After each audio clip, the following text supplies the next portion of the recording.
If you're dealing with a Ring Chime Pro that's not working, no sounds, and most worryingly, no blue LED light, you're not alone.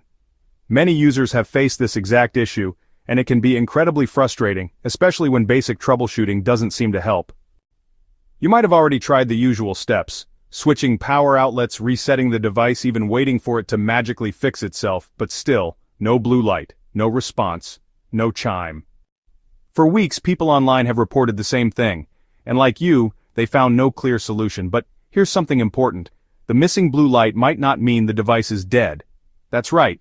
The LED light could simply be malfunctioning. It may not glow at all, even if the device itself can still work. One user stumbled upon a method shared on a Ring forum, and it actually worked. Let's walk through it.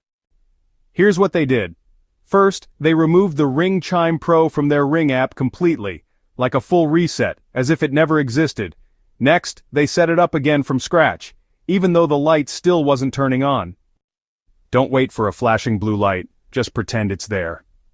Then, they followed the manual setup steps in the app, reconnected it to their Wi-Fi network, the same one it used before. Finally, they linked it to their Ring doorbell once again. And it worked. The chime responded even though the LED still didn't glow. Sometimes the best solutions come from the people who've been through it. Hopefully this one helps you bring your Ring Chime Pro back to life.